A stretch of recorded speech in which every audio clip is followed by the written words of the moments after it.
There are garages, and then there is a garage. Most people park a car or two, maybe store some old boxes, perhaps hang a few tools on a pegboard wall.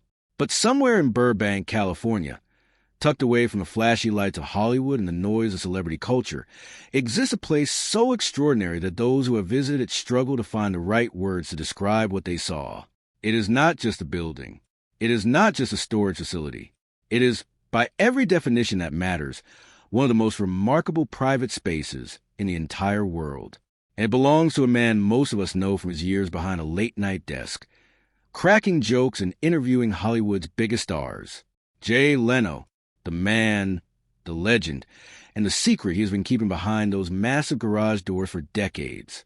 For years, rumors circulated in car enthusiast circles, in Hollywood gossip columns, and across the internet. People whispered about a hidden world, a private kingdom built entirely around machines. Some said the number of vehicles ran into the hundreds.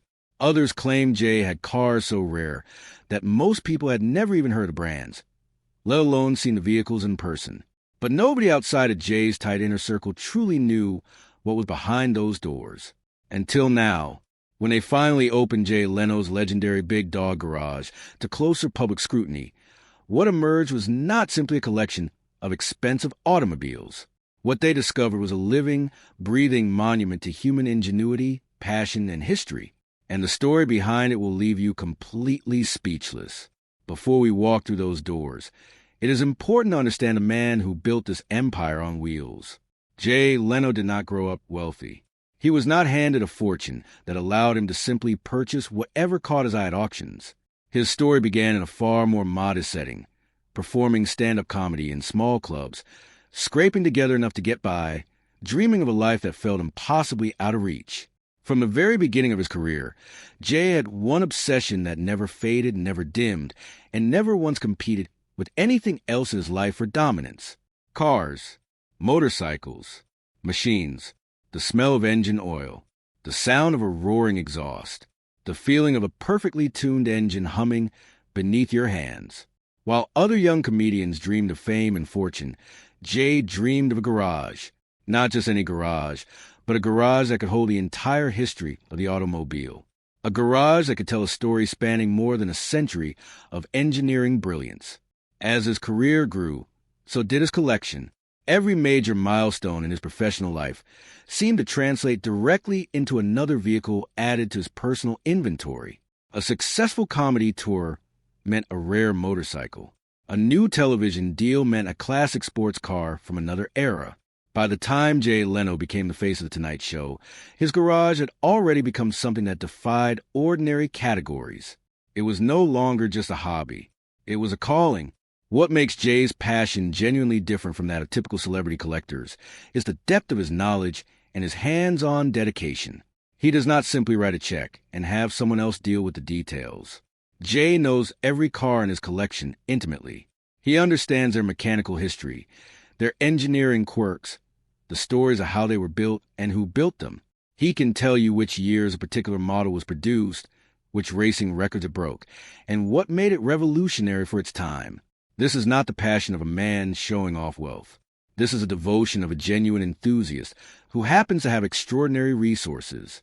Now, let's talk about the garage itself, because the sheer physical scale of this place is the first thing that stops visitors in their tracks.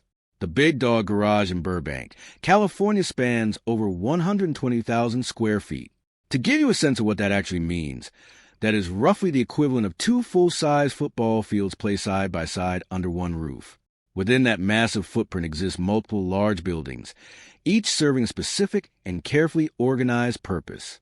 There is a complete machine shop on the premises, fully equipped with industrial lathes, precision drills, grinders, and every heavy-duty tool imaginable. This is not a decorative space.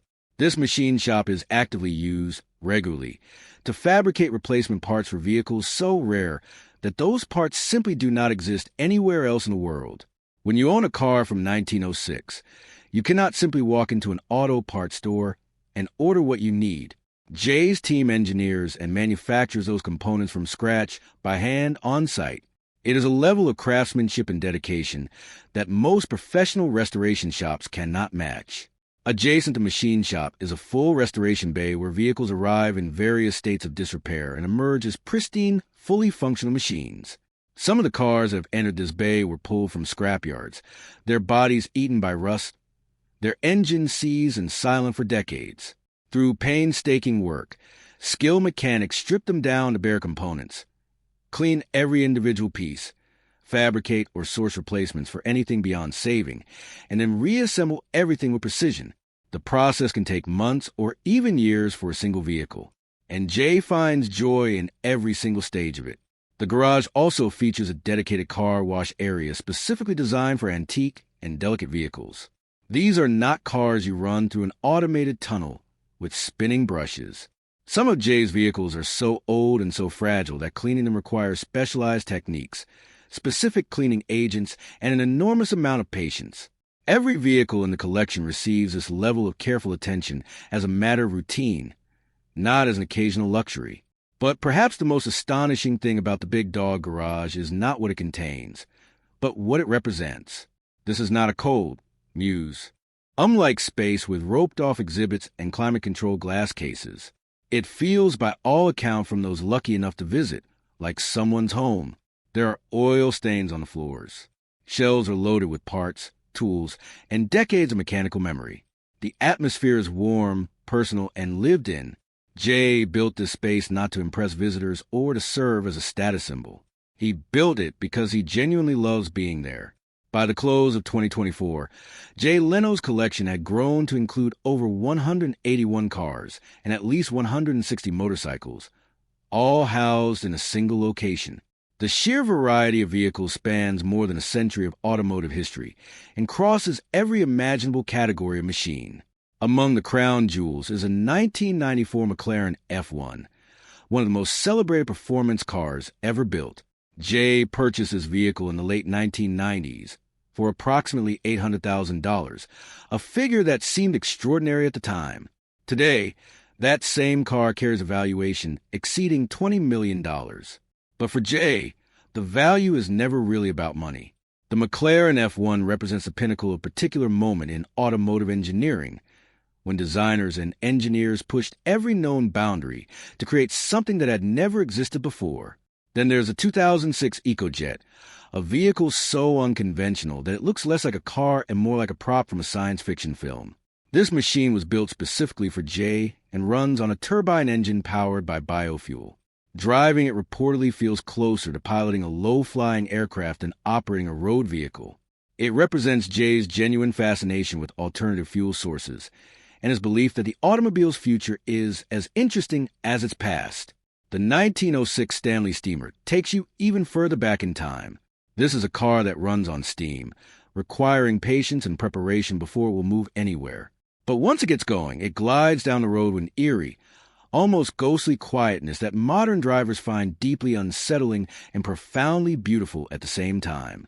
Jay owns several steam-powered vehicles, all lovingly restored and regularly driven. Among the rarest items in the entire collection is a Duesenberg Model X.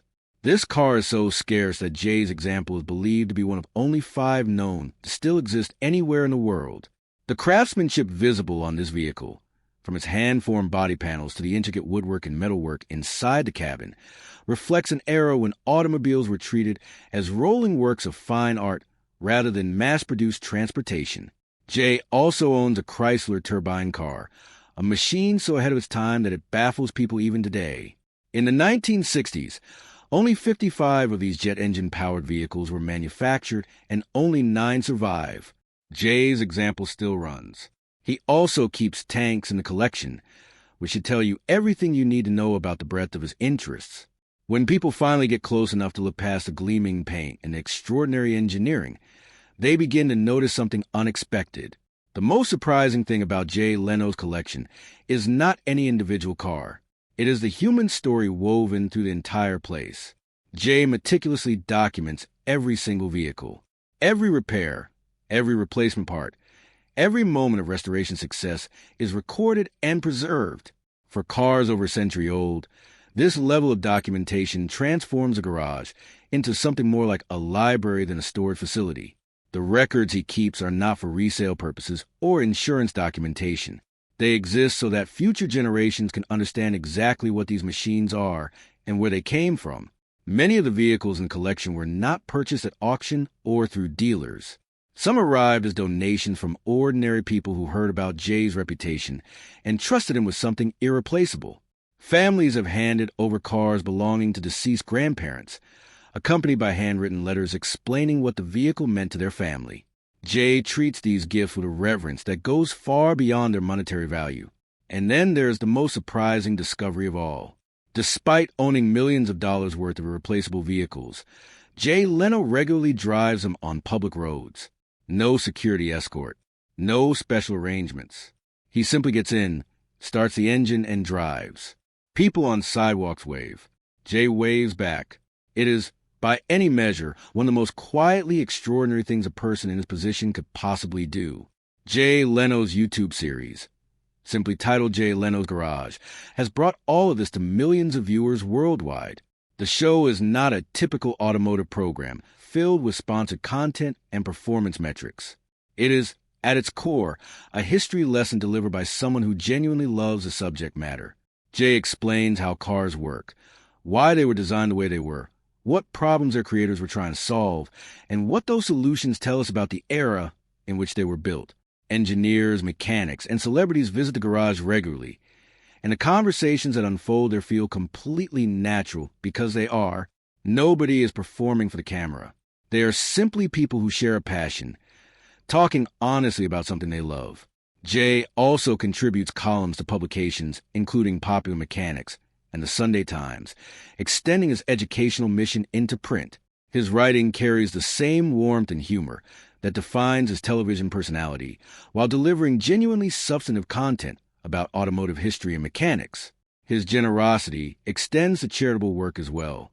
Since 1985, Jay has been a prominent participant in the Love Ride, a motorcycle charity event that has raised millions of dollars for causes including children with muscular disorders, families affected by autism, and survivors of major tragedies. The accidents have come too. A garage fire in late 2022 left Jay with severe burns to his hands and face, requiring specialized medical treatment and reconstructive procedures. A motorcycle fall in early 2023 resulted in multiple fractures. A stumble in late 2024 added a broken wrist and additional injuries to his record. None of it has slowed him down for long. Jay treats these incidents the same way he treats a challenging restoration project, as something to work through, not something to surrender to. What they found inside Jay Leno's garage, when all is said and done, is not just a car collection. They found a life's work. They found a man who turned a childhood dream into something that will outlast him, preserve history that might otherwise disappear, and inspire people who never considered themselves automotive enthusiasts to look at a machine and see something beautiful. That is the real secret of the Big Dog Garage, and it is more extraordinary than any car contains. Hollywood marriages have always lived under a microscope. The cameras, the red carpets, the magazine covers, all of it creates an image carefully constructed for public consumption. But sometimes the carefully built facade cracks. Sometimes the truth finds its way out regardless of how tightly it has been contained. And when Melissa Gilbert, one of television's most beloved figures, began speaking publicly about the reality of her marriage following a devastating legal development involving her husband, the entertainment world fell completely silent and then erupted. Melissa Gilbert is not a peripheral figure in American entertainment history. She is deeply woven into the fabric of it. For nearly a decade, she was Laura Ingalls, the spirited, determined young girl at the heart of Little House on the Prairie. An entire generation grew up watching her, trusting her, rooting for her.